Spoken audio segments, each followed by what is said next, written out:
Happy lucid dreaming day. Today is actually the International Lucid Dreaming Day, and I wanted to celebrate the day by making an ASMR video about lucid dreaming. For those of you who don't know, a lucid dream is a dream where you are aware that you're dreaming while you're still in the dream. And I have a dream rock with me. Anyway, about lucid dreaming, I am a lucid dreamer myself, which is of course why I'm interested in the topic, and even though that it is an International Lucid Dreaming today, because I found it on Facebook, the event, and it's actually chosen to be today because on this day lucid dreaming was scientifically proven for the first time, and this year it's 60 years ago. Actually, I'm gonna skip to Wikipedia and read you the story. Let's see.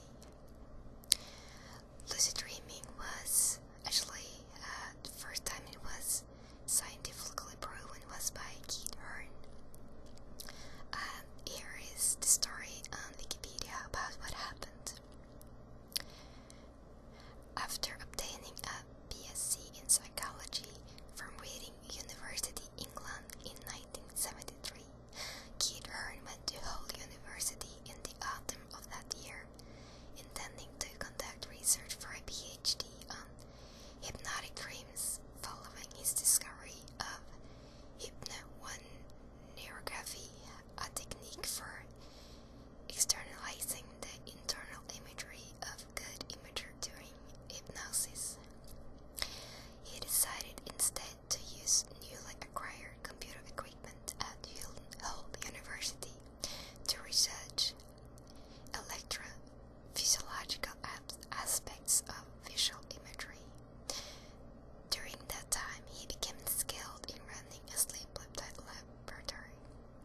He became interested in lucid dreaming, which is the paradoxical conscious awareness of dreaming within the dream itself, and reasoned that it must be possible for a lucid dreamer to communicate to the world of wakefulness.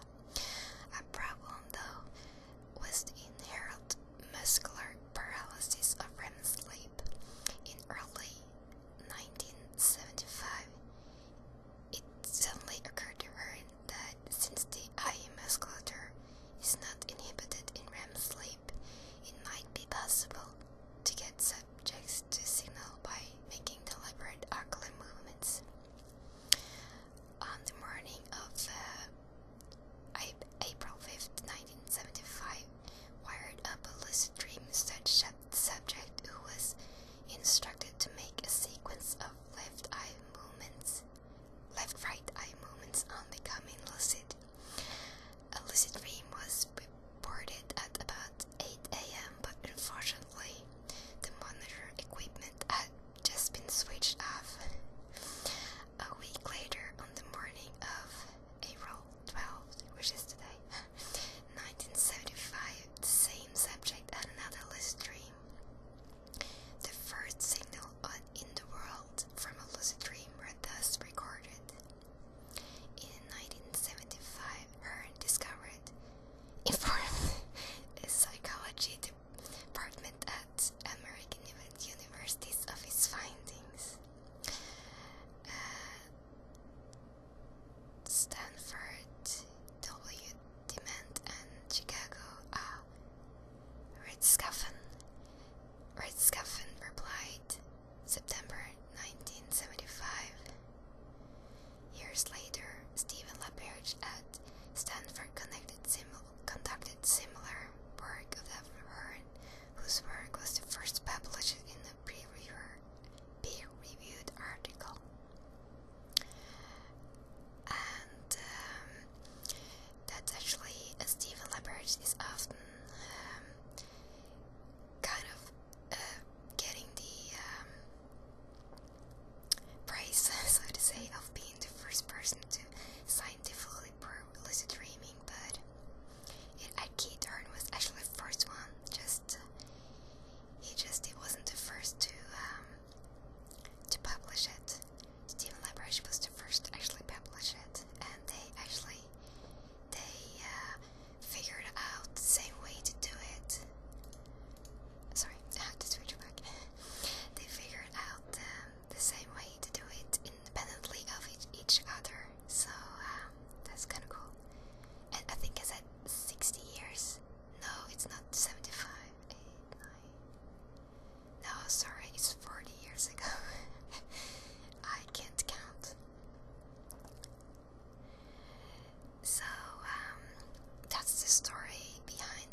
chose